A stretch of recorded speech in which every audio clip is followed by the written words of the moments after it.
నమస్తే ఫ్రెండ్స్, నేను మీ Shravani Harsha. Welcome back to our channel. ఇవాళ మన కథ 6 నెలల గడువు. కథని చివరి వరకు వినండి. నచ్చితే కనుక ఖచ్చితంగా తప్పకుండా ఒక్క లైక్ చేయండి. ఈ కథ పైన మీ విలువైన స్పందనని కామెంట్ రూపంలో మాకు తెలియజేయండి. కొత్తవారు ఎవరైనా చూస్తున్నట్లయితే మన ఛానల్ని సబ్స్క్రైబ్ చేసుకోండి. భార్య మాటలు విని తల్లిని తన అన్నయ్య వదినల దగ్గరే వదిలేశాడు చిన్న కొడుకు. 15 సంవత్సరాల తర్వాత అన్నయ్య కూతురికి డెలివరీ అవ్వడంతో అన్నయ్య వదిన ఇద్దరూ అమెరికా వెళ్లాల్సి వచ్చింది. అలాంటి పరిస్థితుల్లో అన్నయ్య అడగటంతో తన తల్లిని 6 నెలలు తనతో పాటే ఉంచుకోవడానికి ఇంటికి తీసుకొచ్చాడు చిన్న కొడుకు. 15 సంవత్సరాలు తన భారాన్ని పెద్ద కొడుకు మీదే వదిలేసిన చిన్న కొడుకుకి చుట్టుపక్కల వాళ్ళంతా మీ చిన్న కొడుకు మిమ్మల్ని వదిలేశాడా అంటూ మాట్లాడిన సూటిపోటి మాటలకి, తను అన్ని రోజులు అనుభవించిన మానసిక క్షోభకి ఆ తల్లి కొడుకు కోడలికి ఎలాంటి గుణపాఠం చెప్పింది. చిన్న కొడుకు కోడలికి తాము చేసిన తప్పేమిటో అర్థమయ్యేలా చేసి తన కాళ్ళ దగ్గరికి రప్పించుకోవడం కోసం ఆ తల్లి చేసిన పని ఏమిటి అనేది ఈ కథలో మనం విందామండి. ఉదయాన్నే మనోహర్ నిద్రలేచి హాల్లోకి వచ్చి సోఫాలో కూర్చుని న్యూస్ పేపర్ తిరగేస్తూ ఉన్నాడు. అదే సమయంలో మానస వంటగదిలో వంట పనిలో నిమగ్నమై ఉంది. కాసేపటికల్లా తన 2 పిల్లలు నిద్రలేచి చెరొక సెల్ ఫోను తీసుకొని సోఫాలోకొచ్చి కూర్చొని ఫోన్లో గేమ్స్ ఆడడం మొదలు పెట్టారు. అది చూసిన మనోహర్కి చాలా కోపం వచ్చింది. వెంటనే మానసని పిలిచి, మానస, పిల్లలిద్దరూ ఏం చేస్తున్నారో చూడు. ఉదయం లేవడమే ఫోన్ పట్టు కూర్చున్నారు. ఇలా అయితే తొందరలోనే వాళ్ళ కళ్ళకి పెద్ద పెద్ద కళ్ళద్దాలు వచ్చేస్తాయి. ఇది కూడా పట్టించుకోకపోతే ఎలాగా? తల్లిగా నువ్వేం బాధ్యతలు తీసుకుంటున్నట్టు అంటూ కోపంగా అన్నాడు మనోహర్. ఆ మాటలకి మానసకి చాలా కోపం వచ్చింది. ఏం చేయమంటారు? ఉదయాన్నే ఇంట్లో నాకు ఎంత పని ఉంటుంది, పైగా ఆఫీస్ వర్క్ కూడా చెయ్యాలి. నేనేం ఇంట్లో ఖాళీగా కూర్చోవడం లేదు కదా, మీతో పాటు సమానంగా సంపాదిస్తున్నాను. ఇప్పుడు వాళ్ళ చేతుల్లో ఫోన్లు లాక్కుంటే ఇద్దరూ అల్లరి చేయడం మొదలు పెడతారు. నా పనులన్నీ అలాగే ఆగిపోతాయి. ఇంతకంటే నా దగ్గర వేరే ఆప్షన్ లేదు. ఆ ఫోన్ చేతికిస్తేనే గబగబా స్కూల్కి రెడీ అవుతారు. గబగబా ఫోన్ చూస్తూ టిఫిన్ తినేస్తారు. లేదంటే గంటలు గంటలు నేను వాళ్ళని రెడీ చేయాలి. గంటలు గంటలు వాళ్ళకి టిఫిన్ తినిపించాలి. ఇదంతా నాకెలా కుదురుతుంది? మీరున్నారంటే ఉదయాన్నే లేచి పేపర్ చదవడం తప్ప ఏ పనిలోనూ నాకు సహాయం చెయ్యరు. కనీసం పిల్లల్ని కూడా పట్టించుకోరు. సాయంత్రం ఆఫీస్ నుంచి వచ్చాకైనా కాస్త వాళ్ళతో హోంవర్క్లైనా చేయిస్తారా అంటే ఆ ఆశ కూడా లేదు. గబగబా హోంవర్క్ చేసేసి ఫోన్ చూసుకోండి అంటే 10 నిమిషాల్లో హోంవర్క్ కంప్లీట్ చేసేస్తున్నారు ఇద్దరు. ఇక నన్నేం చేయమంటారు అంది మానస. వెంటనే మనోహర్ చదువుతున్న పేపర్ని పక్కన పడేసి ఒక చిన్న నిట్టూర్పు విడిచి ఆఫీస్కి రెడీ అవడానికి రూమ్లోకి వెళ్ళిపోయాడు. ఆఫీస్కి వెళ్ళడానికి రెడీ అయ్యాక టిఫిన్ చేయడం కోసం మళ్ళీ హాల్లోకి వచ్చాడు మనోహర్. వెంటనే మానసని పిలుస్తూ, మానస, మానస, నా టిఫిన్ లంచ్ బాక్సు రెడీగా ఉన్నాయా? నాకు ఆఫీస్కి లేట్ అయిపోతుంది అని పిలవగానే మానస గబగబా మనోహర్కి టిఫిన్ వడ్డించి లంచ్ బాక్స్ కూడా తెచ్చి టేబుల్ మీద పెట్టింది. పిల్లలిద్దరినీ స్కూల్ బస్ ఎక్కించడానికి తీసుకెళ్ళింది. మానస వర్క్ ఫ్రం హోమ్ జాబ్ చేస్తుంది. మానస, మనోహర్కి 2 పిల్లలు. పెద్ద కొడుకు ఫస్ట్ క్లాస్ చదువుతున్నాడు. చిన్న కొడుకుని నర్సరీలో ఇప్పుడే జాయిన్ చేశారు. మానస పిల్లలిద్దరినీ స్కూల్ బస్ ఎక్కించి అప్పుడే తిరిగి వచ్చింది. మనోహర్ టిఫిన్ చేస్తూ ఉన్నాడు. అప్పుడే డోర్ బెల్ మోగింది. ఎవరొచ్చారా అనుకుంటూ మనోహర్ వెళ్లి డోర్ ఓపెన్ చేసి చూసేసరికి ఎదురుగా ఉన్న తన అన్నయ్య మనోజ్ని చూసి షాక్ అయిపోయాడు. అన్నయ్య, ఎలా ఉన్నావు? ఏంటి సడన్ సర్ప్రైజ్ అంటూ మనోహర్ తన అన్నయ్య మనోజ్ని లోపలికి తీసుకొచ్చి సోఫాలో కూర్చోబెట్టాడు. మనోహర్ తన భార్య మానసని పిలిచి, మానస, మానస, మా అన్నయ్య వచ్చాడు, కాస్త కాఫీ తీసుకురా అని చెప్పగానే మానస కాఫీ కలపడానికి వంటగదిలోకి వెళ్ళిపోయింది. వెంటనే మనోహర్ తన అన్నయ్య మనోజ్తో, అన్నయ్య, ఇంత సడన్ గా వచ్చావు, అమ్మ ఎలా ఉంది? తన ఆరోగ్యం ఎలా ఉంది? అమ్మ క్షేమంగానే ఉంది కదా అంటూ కాస్త కంగారు పడుతూ అడిగాడు. వెంటనే మనోజ్, అమ్మ బాగానే ఉంది తమ్ముడు, కంగారు పడాల్సిన విషయం ఏమీ లేదు. కానీ నేనే నీతో ఒక ముఖ్యమైన విషయం మాట్లాడడానికి వచ్చాను. అదేంటంటే నా కూతురు హిమకి 1 ఏడాది క్రితమే పెళ్ళయింది. ఆ విషయం నీకు తెలుసు కదా. హిమ ఇంకా అల్లుడు గారు అమెరికాలో సెటిల్ అయిపోయారు. హిమ ఇప్పుడు ప్రెగ్నెంట్గా ఉంది. తనకి డెలివరీ డేట్ కూడా ఇచ్చారట. అమ్మాయి, అల్లుడు, నాకు, మీ వదినకి వీసా పేపర్లు, టికెట్లు పంపించారు. మేము అక్కడికి వెళ్ళాలి. పుట్టిన బిడ్డకి 6 నెలలు వచ్చే వరకు నేను, మీ వదిన అక్కడ దానికి సాయంగా ఉండాలి. ఈ 6 నెలలు మేము అక్కడ ఉంటే తర్వాత 6 నెలలకి మా వియ్యాల వారు అక్కడికి వెళతాము అన్నారు. అన్ని ఏర్పాట్లు పూర్తయిపోయాయి. వచ్చే వారంలోనే మా అమెరికా ప్రయాణం.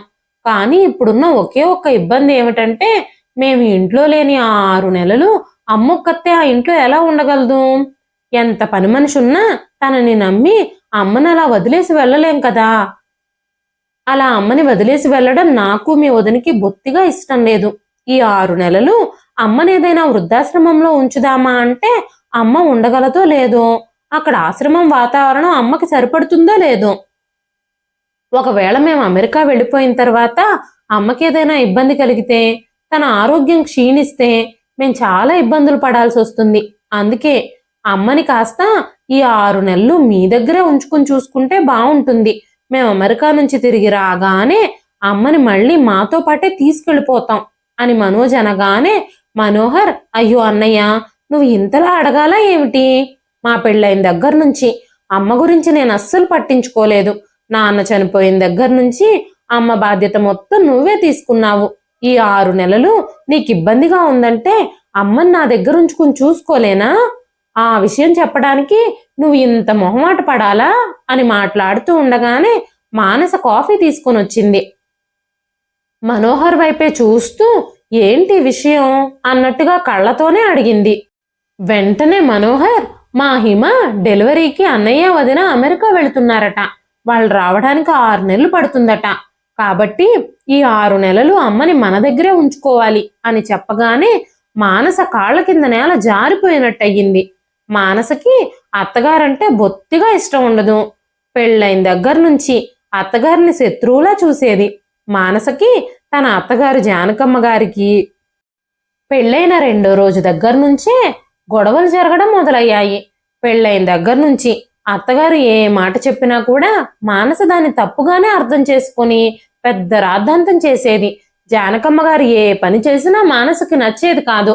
ఈ విషయంగానే మనోహర్కి, మానసకి మధ్య కూడా గొడవలు జరగడం మొదలయ్యాయి. అప్పుడే మానస అత్తగారిని వృద్ధాశ్రమానికి పంపించాలని ప్లాన్ వేసింది. దాంతో జానకమ్మ గారు పెద్ద కొడుకింటికి వెళ్ళిపోయారు. అప్పటి నుంచి 15 ఏళ్లుగా జానకమ్మ గారు పెద్ద కొడుకు దగ్గరే ఉంటున్నారు.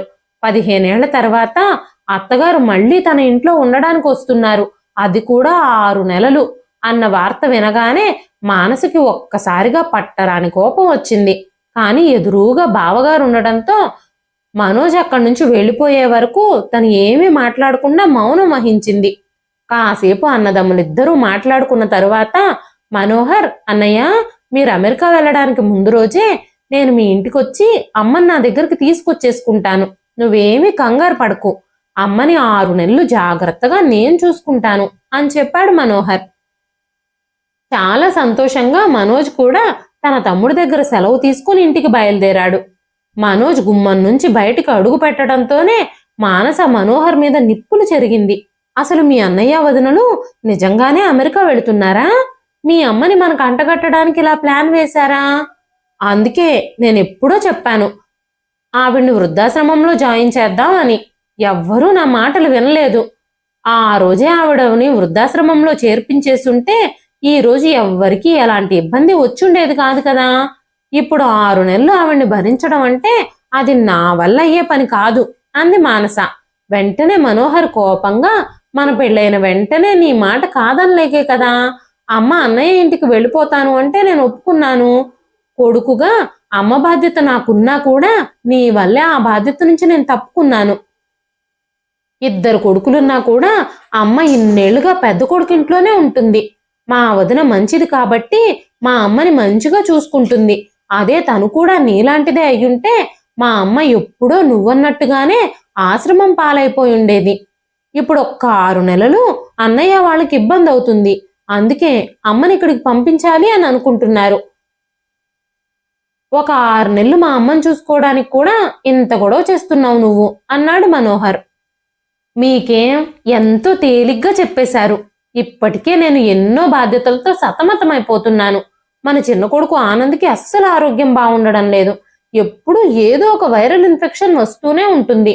కొన్ని రోజులు జ్వరంతో, కొన్ని రోజులు దగ్గు జలుబుతో బాధపడుతూ ఉంటాడు. ఒక్కో రోజు స్కూలుకు కూడా వాళ్ళని మారం చేస్తూ ఉంటాడు. వాడికి ఒంట్లో బాగోని రోజు నేను సెలవు పెట్టి వాడిని చూసుకోవాల్సి వస్తుంది. అప్పటికి నేను ఆఫీస్ నుంచి వచ్చేసరికి లేట్ అవుతుందని, పిల్లలిద్దరూ స్కూల్ నుంచి వచ్చి ఇబ్బంది పడుతున్నారని మా మేనేజర్ని బ్రతిమాలి ఎంతగానో ఒప్పించి వర్క్ ఫ్రం హోమ్కి ఒప్పించాను. కనీసం వారంలో 2 రోజులైనా నేను ఆఫీస్కి వెళ్లాల్సి వస్తుంది. ఇప్పటికీ పిల్లల చదువులు, వాళ్ళ ఆరోగ్యాలు నేనే దగ్గరుండి చూసుకోవాలి. ఇప్పుడు మీ అమ్మను కూడా మన ఇంటికి తీసుకొచ్చేస్తే ఇప్పుడు నేను ఆవిడకే సేవ చేయాలా, నా ఆఫీస్ వర్కే చేసుకోవాలా, పిల్లల్ని చూసుకోవాలా? ఇవన్నీ మీకు అనవసరం. మీ అమ్మ మీద మీకు అంత ప్రేమే ఉంటే మీ అమ్మని ఈ 6 నెలలు ఏదైనా ఓల్డేజ్ హోమ్ లో చేర్పించండి. కావాలంటే ఆదివారం ఆదివారం వెళ్ళి మీరు చూసొస్తూ ఉండొచ్చు.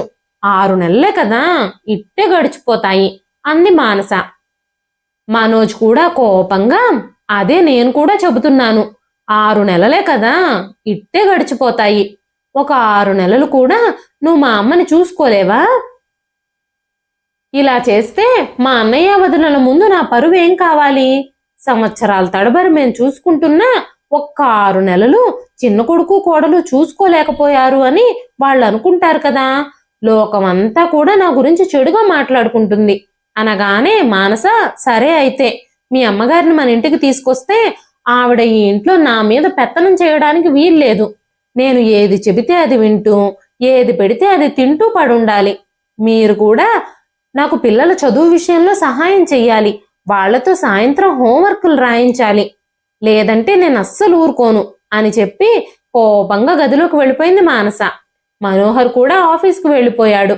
ఆఫీస్కి వెళ్ళాడే కానీ మనోహర్కి అస్సలు పని చెయ్యాలి అని అనిపించలేదు. తన తల్లే పదే పదే గుర్తుకొస్తుంది. ఈ 6 నెలలు ఇంట్లో మానస ఎన్ని గొడవలు చేస్తుందో, ఎవ్వరికి మనశ్శాంతి లేకుండా చేస్తుందేమో, అమ్మ మనసుని ఎంత బాధ పెడుతుందో.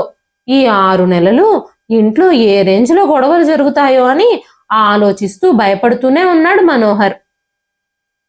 చూస్తూ చూస్తూ ఉండగానే వారం రోజులు గడిచిపోయాయి. అన్నయ్య వదినలు అమెరికా వెళ్లే రోజు రానే వచ్చింది. ఆ ముందు రోజే మనోహర్ మనోజ్ ఇంటికి వెళ్ళి తన అన్నయ్య దగ్గరున్న తన తల్లి జానకమ్మ గారిని తనతో పాటు తీసుకొచ్చుకోవడానికి వెళ్ళాడు.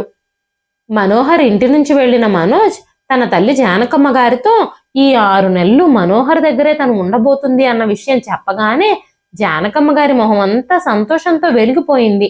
జానకమ్మ గారికి చిన్న కొడుకంటే ప్రాణం. చిన్నప్పటి నుంచి ఆవిడ చిన్న కొడుకును చూడకుండా ఉండలేకపోయేది.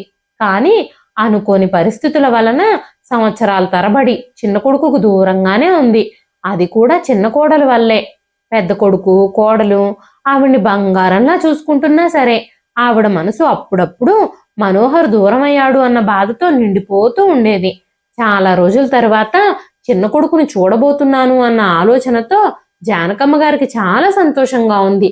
కానీ మనోహర్ తనని తన మీదున్న ఇష్టంతో కాకుండా పెద్ద కొడుకు కోడలు అమెరికా వెళ్ళడానికి ఇబ్బందిగా ఉందని చెప్పడం వల్ల బలవంతంగా తీసుకెళ్తున్నాడు అన్న ఆలోచన రాగానే ఆవిడ సంతోషం మొత్తం ఆవిరైపోయింది. పెద్ద కోడలు సుమ తాము అమెరికా వెళ్ళడానికి లగేజ్ ప్యాక్ చేసుకుంటూ ఉన్నప్పుడే జానకమ్మ గారి బ్యాగ్ కూడా సర్ది పెట్టేసింది. జానకమ్మ గారికి ఒక్కసారిగా తన భర్త రఘురామయ్య గారు, మనోజ్ ఇంకా మనోహర్లతో గడిపిన సంతోషకరమైన గతమంతా గుర్తుకు రావడం మొదలైంది. రఘురామయ్య గారు ఊర్లో వ్యవసాయం చేసేవారు. పూర్వీకుల నుంచి వచ్చిన 10 ఎకరాల భూమి ఉంది. జానకమ్మ గారు పెద్దగా చదువుకోలేదు, కానీ కుటుంబాన్ని మాత్రం చాలా సమర్థవంతంగా నడిపించేవారు. రఘురామయ్య గారు చాలా కష్టపడి పొలంలో పనులు చేసి ఆ ఇంట్లో ప్రతి అవసరాన్ని తీర్చేవారు. రఘురామయ్య గారికి జానకమ్మ గారికి పెళ్ళైన ఏడాదికే మనోజ్ పుట్టాడు. మనోజ్ పుట్టిన తర్వాత 3 సంవత్సరాలకి మనోహర్ పుట్టాడు. అన్నదమ్ములిద్దరూ రామలక్ష్మణుల్లాగా ఎప్పుడూ కలిసే ఉండేవారు. ఇద్దరూ ఒకే మాట మీద ఉండేవారు. మనోజ్ ఇంకా మనోహర్లిద్దరూ కూడా చాలా కష్టపడి చదివేవారు. ప్రతి తరగతిలోనూ ఫస్ట్ వచ్చేవారు. ఇద్దరికి ఇంజనీరింగ్ లో సీట్లు కూడా వచ్చాయి. ఇద్దరు కొడుకులు ఇంజనీరింగ్ పూర్తి చేసుకొని మంచి కంపెనీలలో ఉద్యోగం సంపాదించారు. కొడుకులిద్దరూ 2 చేతుల సంపాదించడం మొదలుపెట్టారు. ఇద్దరు కొడుకులు ప్రయోజకులయ్యారు. ఇక ఇద్దరికీ పెళ్లిళ్ళు చేసేసి మిగిలిన జీవితం అంతా కొడుకుల దగ్గర సంతోషంగా గడపాలి అని అనుకున్నారు జానకమ్మ గారు, రఘురామయ్య గారు. ముందుగా పెద్ద కొడుకు మనోజ్కి మంచి సంబంధం చూసి సుమ అనే అమ్మాయితో పెళ్లి జరిపించారు. సుమ చాలా మంచిది.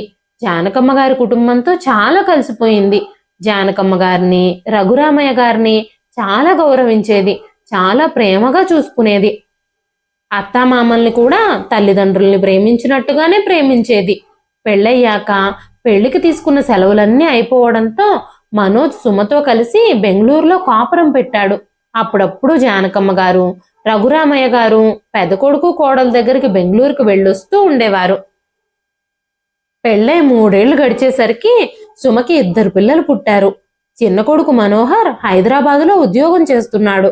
చిన్న కొడుకు కూడా పెళ్లి చేసేసి బాధ్యతలు తీర్చేసుకోవాలి అని అనుకున్నారు జానకమ్మ గారు, రఘురామయ్య గారు. అదే సమయంలో మనోహర్ కాలేజీలో తనతో పాటు చదువుకున్న మానసని ప్రేమించానని, తననే పెళ్లి చేసుకుంటానని చెప్పాడు.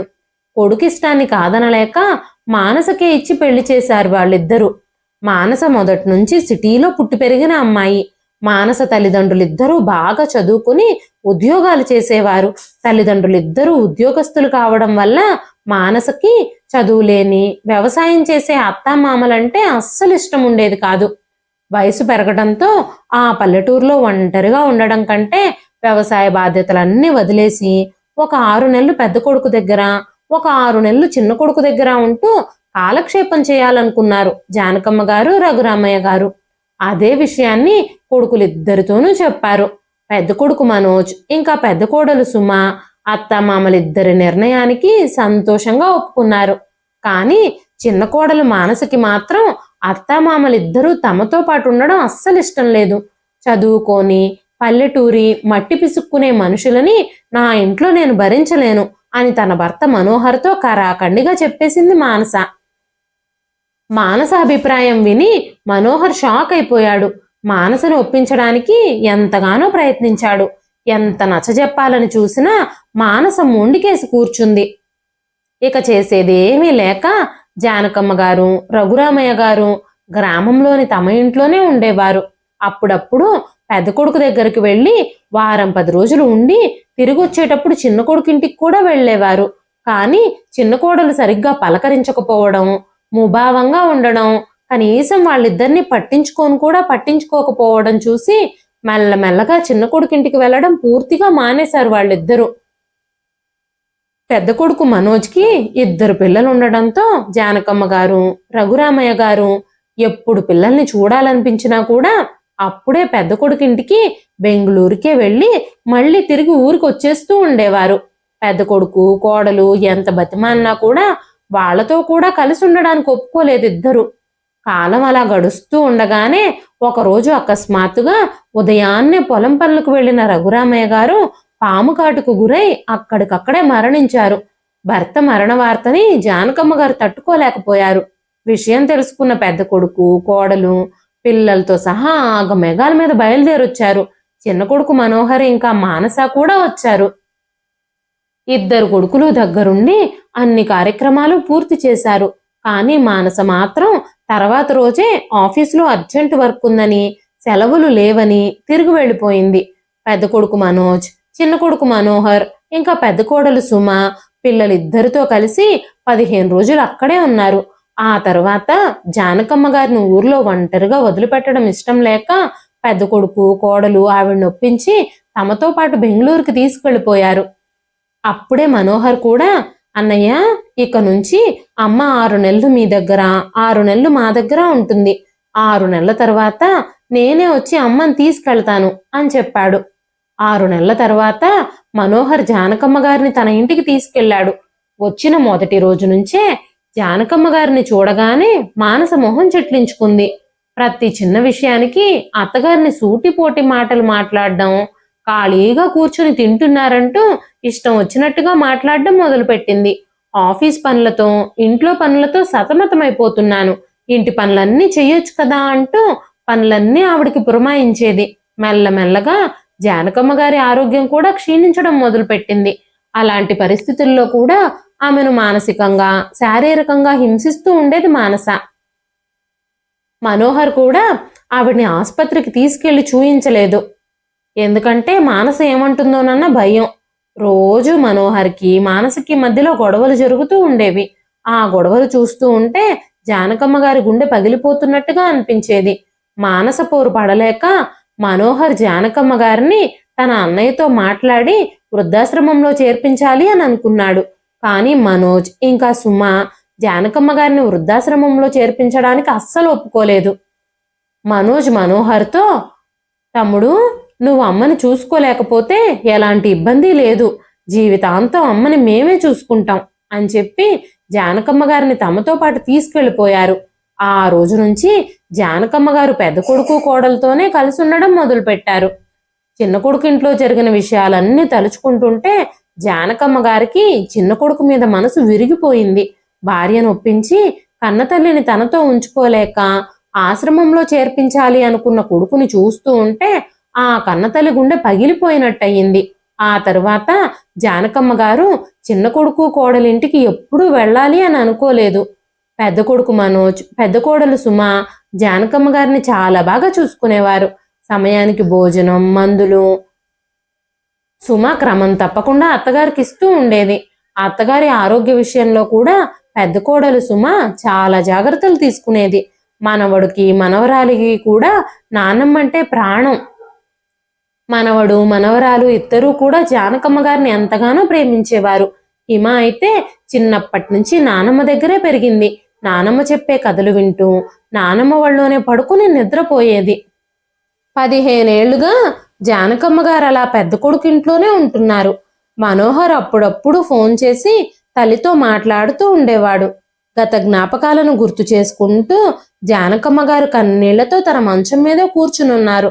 అంతలోనే పెద్ద కోడలు సుమ జానకమ్మ గారి దగ్గరకు వచ్చి, అత్తయ్య గారు, మీరేమీ బాధపడకండి, మేము 6 నెలల్లో అమెరికా నుంచి వచ్చేస్తాం. మిమ్మల్ని ఇలా వదిలి వెళ్ళడం మాకు కూడా బాధగానే ఉంది. కానీ ఏం చేస్తాం, మన హిమకి అక్కడ డెలివరీ డేట్ కూడా ఇచ్చేశారు. ఇప్పుడు మేమిద్దరం వెళ్ళకపోతే తను చాలా ఇబ్బంది పడుతుంది. దేశంగాని దేశంలో అక్కడ పనివాళ్ళు కూడా దొరకరట. ఇక మేం తప్పక వెళ్లాల్సిన పరిస్థితి అనగానే జానకమ్మ గారు, పర్వాలేదమ్మా సుమ్మా, నువ్వేమీ బాధపడకు, మనోహర్ కూడా నా కొడుకే. ఈ 6 నెలలు నా చిన్న కొడుకింట్లో ఉండడానికి నాకేమీ ఇబ్బంది లేదు. కాకపోతే మానస ప్రవర్తన ఎలా ఉంటుందో తలుచుకుంటుంటేనే కాస్త భయంగా అనిపిస్తుంది అని మాట్లాడుతూ ఉండగానే అంతలోనే మనోహర్ అక్కడికొచ్చాడు. అమ్మా, ఎలా ఉన్నావు అంటూ మనోహర్ పలకరించగానే జానకమ్మ గారు సంతోషంగా కొడుకుని హత్తుకున్నారు. పెద్ద కొడుకుకి కోడలికి వీడ్కోలు చెప్పి జానకమ్మ గారు చిన్న కొడుకు కారెక్కి కూర్చున్నారు. సాయంత్రానికి కారు హైదరాబాద్ చేరుకుంది. కారు దిగి డోర్ బెల్ కొట్టగానే మానస డోర్ తెరిచింది. మానస వర్క్ ఫ్రం హోమ్ కాబట్టి ఇంటి నుంచే వర్క్ చేస్తుంది. జానకమ్మ గారిని చూడగానే మానస ముభావంగానే, బాగున్నారా అత్తయ్య గారు అంటూ అడిగింది. జానకమ్మ గారు చిరునవ్వుతో, చాలా బాగున్నాను మానస, నువ్వెలా ఉన్నావు, పిల్లలు ఎలా ఉన్నారు అంటూ పలకరించింది. మనోహర్ జానకమ్మ గారి సామాన్లు తీసుకెళ్లి గదిలో పెట్టాడు. జానకమ్మ గారు హాల్లోకి రాగానే, మానస, కూర్చోండి అత్తయ్య గారు, ప్రయాణం చేసి అలసిపోయినట్టున్నారు, కాఫీ తీసుకొస్తాను, కాఫీ తాగి ఫ్రెష్ అవుదురు గాని అని చెప్పి మానస వంటగదిలోకి వెళ్ళిపోయింది. తమ గదిలో హోంవర్క్ రాసుకుంటూ ఉన్న మనవాళ్ళిద్దరూ పరిగెత్తుకుంటూ వచ్చారు. వెంటనే ఆనంద్, నాన్న, మన ఇంటికి చుట్టాలు వచ్చారా, ఎవరేవిడా అంటూ అడిగాడు. వెంటనే మనోహర్, చుట్టాలు కాదు నాన్న, ఈవిడ మీ నాన్నమ్మ. మీ పెదనాన్న పెద్దమ్మలతో పాటు ఎన్నో ఏళ్లుగా బెంగళూరులోనే ఉంటుంది. అందుకే మీరెప్పుడు మీ నాన్నమ్మను చూడలేదు అని చెప్పాడు మనోహర్. జానకమ్మ గారు ప్రేమగా మనవాళ్ళిద్దరిని దగ్గరకు తీసుకున్నారు. పిల్లలిద్దరూ కూడా నాన్నమ్మను చూసి చాలా సంతోషించారు.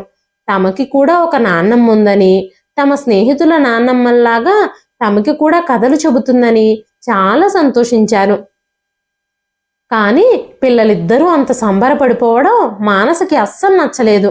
మానస, మనోహర్ ఇద్దరూ ఉంటున్నది డబుల్ బెడ్రూమ్ ఫ్లాటు. పిల్లలిద్దరూ చిన్నవాళ్లే కావడంతో తల్లిదండ్రుల గదిలోనే పడుకుంటారు. మరొక గదిలో తల్లి సామాన్లన్నీ పెట్టాడు మనోహర్. ఆ గదిలో చిన్న మంచం ఉంది. మంచం పక్కనే చిన్న టీపై లాంటిది ఉంది. ఆ టీపై మీదే వాటర్ బాటిల్, కొన్ని ఫ్రూట్స్ పెట్టింది మానస. రోజు ఉదయం, సాయంత్రం, మధ్యాహ్నం తనే స్వయంగా జానకమ్మ గారికి టిఫిను, భోజనము తీసుకెళ్ళిస్తూ ఉండేది. అంతే తప్ప భర్తను గాని పిల్లల్ని గాని అత్తగారి గదిలోకి వెళ్ళనిచ్చేది కాదు మానస. ఒకరోజు జానకమ్మ గారు తన మందుల బాక్స్ని ఓపెన్ చేసి చూసుకుంటూ ఉన్నారు. ఆవిడ ఆల్రెడీ పెద్ద కొడుకింటి నుంచి వచ్చేటప్పుడే నెలకి సరిపడా మందులు తెచ్చుకున్నారు. ఇప్పుడు చిన్న కొడుకింటికి వచ్చి కూడా దాదాపుగా 4 వారాలు అవ్వొస్తోంది. తన మందుల బాక్స్లో చాలా వరకు మందులు ఖాళీ అయిపోయాయి. ఆ రోజు మనోహర్ ఆఫీస్కి బయలుదేరుతూ ఉండగా జానకమ్మ గారు, బాబు మనోహర్, నా మందులు అయిపోవచ్చాయి, సాయంత్రం వచ్చేటప్పుడు కాస్త నా మందులు తెచ్చి పెడతావా అని అడిగారు. వెంటనే మానస కోపంగా, ఆఫీస్కి వెళ్ళేటప్పుడు ఇలా అడ్డుపడడం మంచిది కాదు అని మీకు తెలియదా? ఇలా ఉదయాన్నే శుభమాని ఆఫీస్కి బయలుదేరుతుంటే మీరు ఎదురుపడడం ఎంతవరకు సమంజసం? ఏదైనా ఉంటే సాయంత్రం ఆఫీస్ నుంచి వచ్చినప్పుడు మాట్లాడండి.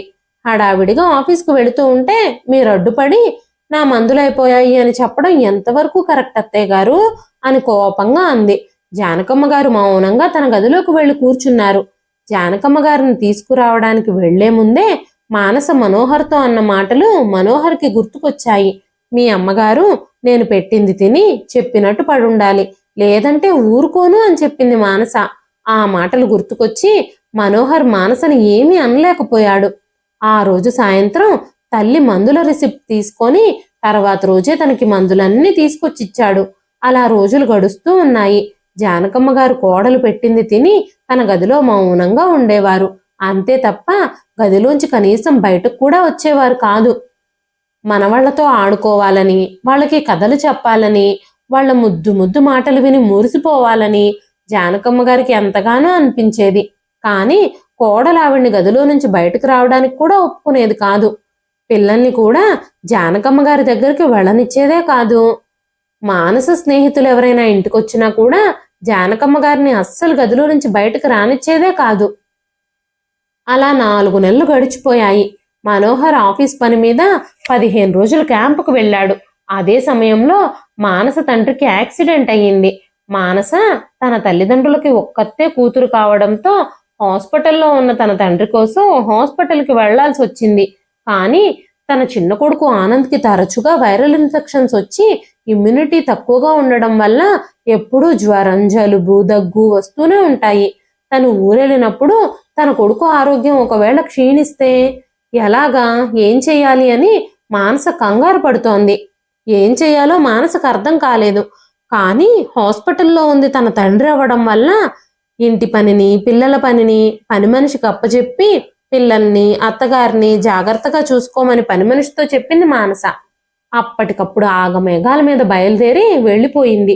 వెళుతూ వెళుతూ జానకమ్మ గారితో, మీ అబ్బాయి ఆఫీస్ పని మీద క్యాంపుకి వెళ్ళాడు, ఇప్పుడు మా నాన్నగారికి యాక్సిడెంట్ అయ్యి హాస్పిటల్లో ఉన్నారు, నేను అర్జెంటుగా వెళ్ళాలి, పని మనిషికి అన్ని పనులు చెప్పే వెళుతున్నాను, మీకు తానే భోజనం పెడుతుంది, పిల్లల్ని కూడా తనే చూసుకుంటుంది, మీరు మాత్రం ఆ గదిలో నుంచి బయటకు రావద్దు అని చెప్పి బయలుదేరి వెళ్ళిపోయింది. ఉదయాన్నే పని మనిషి వచ్చింది. పిల్లలిద్దరూ బ్రేక్ఫాస్ట్ కింద ఫ్రిడ్జ్లో ఉన్న కూల్ కేక్ తిన్నారు. సాయంత్రం స్కూల్ నుంచి రాగానే ఐస్ క్రీమ్ కూడా తిన్నారిద్దరు. రాత్రికి భోజనం చేసి పిల్లలిద్దరూ పడుకున్నారు. పని మనిషి కూడా ఇంటి పనంతా ముగించుకొని జానకమ్మ గారికి కూడా భోజనం పెట్టి తన ఇంటికి తిరిగి వెళ్ళిపోయింది. జానకమ్మ గారు కూడా భోజనం చేసి పడుకున్నారు. అర్ధరాత్రి సమయం అవుతుంది. ఆనంద్ తన గదిలో ఆగకుండా దగ్గుతున్నాడు. ముక్కు కూడా మూసుకుపోయి ఊపిరి కూడా ఆడడం లేదు. మనవడి దగ్గు శబ్దం విని జానకమ్మ గారు తలుపు తెరుచుకొని బయటకొచ్చారు. గబగబా పిల్లల గదిలోకి వెళ్లి చూశారు. ఆనంద్ ఊపిరి పీల్చుకోవడానికి కూడా ఇబ్బంది పడుతున్నాడు. పక్కనే పెద్ద మనవడు ఆకాష్ కూడా కంగారుగా చూస్తూ ఉన్నాడు. వెంటనే జానకమ్మ గారు గబగబా వంటగదిలోకి వెళ్ళి వాము, వెల్లుల్లి వేయించి ఒక గుడ్డలో మూట కట్టి మనవడికి వాసన చూపించారు. వేడి వేడి ఆముదం తమలపాకుకి రాసి గోరువెచ్చగా అయ్యాక ఆనంద్ ఛాతికి, వీపుకి అంటించారు. దాంతో ఆనంద్కి కాస్త దగ్గు నుంచి ఉపశమనం కలిగింది. జానకమ్మ గారు మనవడి కోసం కషాయం కూడా కాసుకొని తీసుకొచ్చారు. కషాయం తాగాక ఆనంద్కి దగ్గు తగ్గింది. ఇక పిల్లలిద్దరినీ పడుకోబెట్టి జానకమ్మ గారు తన గదిలోకి వెళ్ళబోయారు. కానీ ఆనంద్ మాత్రం నానమ్మ చేయి పట్టుకొని, నానమ్మ నువ్వు నా దగ్గర పడుకో నానమ్మా అని ప్రేమగా అడిగాడు. జానకమ్మ గారు రాత్రంతా మనవడి పక్కనే పడుకున్నారు. తర్వాత రోజు నుంచి మనవాళ్ళిద్దరూ జానకమ్మ గారితోనే ఆడుకోవడం, జానకమ్మ గారి ఒళ్ళో పడుకొని కథలు వినడం మొదలుపెట్టారు. జానకమ్మ గారు కూడా మనవాళ్ళిద్దరితో ఆడుకోవాలని, కథలు చెప్పాలని, కబుర్లు చెప్పాలని ఎంతగానో కోరుకునేవారు. ఆవిడ కోరిక ఈ రోజు తీరింది. ఆ తర్వాత రోజు నుంచి జానకమ్మ గారే మనవాళ్ల కోసం స్వయంగా వంట చేసేవారు. అన్నంలో నెయ్యి, పప్పు కలిపి పిల్లలిద్దరికీ గోరుముద్దలు పెట్టేవారు. ఫాస్ట్ ఫుడ్లు తినడం వల్ల పిల్లలకి ఇమ్యూనిటీ మొత్తం తగ్గిపోయింది. బామ్మ చేసిన రాగి జావా, సున్నుండలు, డ్రై ఫ్రూట్ లడ్డూలు, పప్పుండలు, నువ్వుల లడ్డూలు, పప్పన్నము, ఇడ్లీలు, దోశలు, ఆవిరి కుడుములు ఇవన్నీ చేసి పెట్టేవారు జానకమ్మ గారు. అలాంటి బలవర్ధకమైన ఆహారం తినడం వల్ల పిల్లల్లో కూడా ఇమ్యూనిటీ బాగా పెరిగింది. ఇద్దరూ చాలా బాగా ఆడుకోవడం మొదలుపెట్టారు. వాళ్ళిద్దరికీ ఇప్పుడు ఫోన్ చూడడానికి కూడా టైమే ఉండడం లేదు. ఇద్దరూ నానమ్మ ఒళ్ళో పడుకొని కథలు వినడం మొదలుపెట్టారు. గబగబా హోంవర్క్లు చేసేసి ఎప్పుడెప్పుడు నానమ్మ చెప్పే కథలు విందామా అని ఎదురు చూస్తూ ఉండేవాళ్ళిద్దరూ. 15 రోజుల తర్వాత మనోహర్ తిరిగొచ్చాడు. ఆ తర్వాత రోజే మానస తండ్రిని కూడా హాస్పిటల్ నుంచి డిశ్చార్జ్ చేశారు. ఆ తర్వాత మానస కూడా ఇంటికొచ్చింది. మానస ఇంటికి రాగానే పని మనిషి జరిగిన విషయం అంతా చెప్పింది. అప్పుడు మానస జానకమ్మ గారిని బాగా తిట్టింది. మిమ్మల్ని గదిలో నుంచి బయటకు రావద్దని, పిల్లల దగ్గరకు వెళ్ళొద్దని చెప్పాను కదా, మీకెంత ధైర్యం? వాళ్ళని మీ చుట్టూ తిప్పుకుంటున్నారా? పెద్దవాళ్ళ దగ్గరుంటే వాళ్లకున్న ఇన్ఫెక్షన్స్ అన్ని పిల్లలకు అంటుకుంటాయి. అందుకే దగ్గు, జలుబు, జ్వరంతో బాధపడుంటాడు ఆనంద్ అంటూ జానకమ్మ గారిని కోప్పడింది. వెంటనే ఆనంద్ని హాస్పిటల్కి తీసుకెళ్ళింది. హాస్పిటల్లో డాక్టర్లు చెకప్ చేసిన తర్వాత ఆనంద్కి లంగ్స్లో ఉన్న ఇన్ఫెక్షన్ అంతా తగ్గిపోయిందని, తన ఇమ్యూనిటీ పవర్ కూడా చాలా పెరిగిందని డాక్టర్ చెప్పారు. ఇంటికొచ్చాక ఆనంద్ నాన్నమ్మ రోజు నాకు కషాయం చేసి ఇచ్చేది. సున్నుండలు, రాగుండలు, డ్రై ఫ్రూట్స్ లడ్డూలు చేసి తినిపించేది. దాంతో పాటుగా ఆముదము, నువ్వుల నూనె వేడి చేసి నా ఒళ్ళంతా మసాజ్ చేసేది. అందుకే నా దగ్గు, జలుబు పూర్తిగా తగ్గిపోయాయి అని చెప్పాడు ఆనంద్. తర్వాత రోజు నుంచి మానస కూడా పిల్లలిద్దరిని గమనించడం మొదలుపెట్టింది.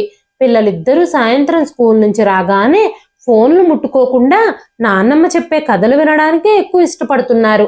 ఇంతకు ముందు ఇంట్లో ఏం వండినా కూడా మాకు పిజ్జా కావాలి, బర్గర్ కావాలి, నూడిల్స్ కావాలి అంటూ పట్టుబట్టే పిల్లలు చక్కగా ఇంట్లో చేసిన స్నాక్స్, ఇంట్లో చేసిన భోజనము తింటున్నారు. నానమ్మతో కలిసి రోజు పార్కు కూడా వెళుతున్నారు.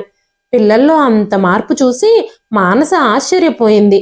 ఆ రోజు నుంచి మానస కూడా జానకమ్మ గారితో కాస్త మంచిగా మర్యాదగా ప్రవర్తించడం మొదలుపెట్టింది. జానకమ్మ గారు కూడా మానసకి వంట పనుల్లో, ఇంటి పనుల్లో సహాయంగా ఉండేవారు. పిల్లలిద్దరూ నానమ్మ పెంపకంలో మంచి మంచి అలవాట్లన్నీ నేర్చుకుంటున్నారు. పెద్దల్ని గౌరవించడం, ప్రేమించడం, అల్లరి చేయకుండా హోంవర్క్ చేయడం, మొండి పట్టు పట్టడం, పంతాలు పట్టడం కూడా మానేశారు. చూస్తూ చూస్తూ ఉండగానే జానకమ్మ గారు చిన్న కొడుకు మనోహర్ ఇంటికొచ్చి 6 నెలలు గడిచిపోయాయి. ఆ రోజు సాయంత్రం మనోజ్ ఇంకా సుమ వారం రోజుల్లో అమెరికా నుంచి వచ్చేస్తున్నామని, టికెట్లు బుక్ అయిపోయాయని మనోహర్కి ఫోన్ చేసి చెప్పారు. ఆ విషయం విన్న దగ్గర నుంచి మానసకి దిగులు పట్టుకుంది. అత్తగారి పెంపకంలో పిల్లలు మంచి నడవడిక నేర్చుకుంటున్నారు. ఇన్నాళ్ళు అత్తగారిని అసహ్యించుకుంటూ దూరం పెట్టింది. ఇప్పుడు అత్తగారు ఇంటి నుంచి వెళ్ళిపోతుంది అంటే మానసకి చాలా బాధగా ఉంది. వారం రోజులు ఇట్టే గడిచిపోయాయి. జానకమ్మ గారి పెద్ద కొడుకు, కోడలు ఇండియాకు వచ్చే రోజు రానే వచ్చింది. జానకమ్మ గారి గదిలో తన సామాన్లు సర్దుకుంటున్నారు. అప్పుడే మానస కన్నీళ్లతో అత్తగారి దగ్గరకు వెళ్ళి అత్తగారి కాళ్ళు పట్టుకొని, అత్తయ్య గారు నన్ను క్షమించండి, మీ మంచితనాన్ని, ప్రేమని నేను అర్థం చేసుకోలేకపోయాను. సిటీలో పుట్టి పెరిగినందువల్ల నేను చాలా గర్వంగా ఉండేదాన్ని. కానీ ఇన్ని రోజుల్లో మీ ప్రేమని, మంచితనాన్ని నేను అర్థం చేసుకోగలిగాను. మమ్మల్ని విడిచిపెట్టి వెళ్ళకండి. మీరు మాతో పాటే ఉండిపోండి అంటూ మానస కన్నీళ్లు పెట్టుకుంది. అప్పుడు జానకమ్మ గారు, అమ్మ మానస, నేను మీతో పాటు ఉండడం కుదరదు. ఈ అత్తగారిని అనవసరపు భారంగా భావించి వృద్ధాశ్రమంలో చేర్పించాలని చూశారు మీరు. ఇంటికొచ్చి నెలలు గడిచినా కూడా నా మనవాళ్ళని నా దగ్గరికి రానివ్వలేదు. నా చిన్న కొడుకు పిల్లల ముద్దు ముచ్చట్లు చూడాలన్న కోరిక కూడా ఈ రోజు నాకు తీరిపోయింది. ఈ తల్లిని చిన్న కొడుకు కోడలు వదిలించేసుకోవాలని అనుకున్నా కూడా పెద్ద కొడుకు కోడలు తమతో పాటే ఉంచుకుని జాగ్రత్తగా చూసుకున్నారు. ఇప్పుడు నేను వాళ్ళని వదిలిపెట్టి ఉండలేను. నేను వద్దు అనుకునే వాళ్ళని పట్టుకుని వేలాడడం కంటే నేను కావాలి అనుకునే వాళ్ళతోనే నా చివరి రోజులు గడపాలి అని నిర్ణయించుకున్నాను అంటూ చెప్పుతో కొట్టినట్టు సమాధానం చెప్పారు జానకమ్మ గారు. మనోజ్ ఇంటికి రాగానే కారు తీసుకొని తన తల్లి కోసం మనోహర్ ఇంటికి బయలుదేరొచ్చాడు. జానకమ్మ గారు తన సామాన్లన్నీ తీసుకొని మనోజ్ కారుకి కూర్చున్నారు. మానస, మనోహర్ ఇద్దరూ కాళ్ళు పట్టుకుని బతిమాలినా కూడా జానకమ్మ గారు వినలేదు. మనోహర్ ఇంకా మానస తాము చేసిన తప్పులకి జానకమ్మ గారి వైపు తలెత్తి కూడా చూడలేక తలదించుకుని నిలబడిపోయారు. అంతలోనే స్కూల్ నుంచి ఇంటికొచ్చిన మనవాళ్ళిద్దరూ నానమ్మ వెళ్ళిపోవడం చూసి పరిగెత్తుకుంటూ వెళ్ళి నానమ్మ 2 కాళ్ళు వాటేసుకున్నారు. నానమ్మ, నువ్వు మమ్మల్ని వదిలి వెళ్ళిపోవద్దు, మాతోనే ఉండు నాన్నమ్మ అంటూ ఏడుస్తూనే ఉన్నారు. జానకమ్మ గారి కాళ్ళని వదలడమే లేదు. మనవాళ్ళిద్దరూ కన్నీళ్లను చూసి జానకమ్మ గారు కరిగిపోయారు. మనవాళ్ళిద్దరూ కాస్త పెద్ద అయ్యే వరకు వాళ్ళకి మంచి చెడు చెబుతూ చిన్న కొడుకుతోనే ఉండాలని నిర్ణయించుకున్నారు. మానస, మనోహర్ ఇద్దరూ జానకమ్మ గారిని గౌరవంగా చూసుకోవడం మొదలుపెట్టారు. ఇదండి ఈ రోజు కథ. ఈ కథ మీకు ఎలా అనిపించింది? కథ నచ్చితే ఒక్క లైక్ చేయండి. జానకమ్మ గారు చిన్న కొడుకుతో ఉండాలని నిర్ణయించుకోవడం మీకు నచ్చిందా, లేదంటే పెద్ద కొడుకుతోనే వెళ్ళిపోవాలని మీరు భావిస్తున్నారా? మీ విలువైన అభిప్రాయాలని కామెంట్ రూపంలో మాకు తెలియజేయండి. మరొక మంచి కథతో రేపు మళ్ళీ కలుస్తానండి. అంతవరకు సెలవు.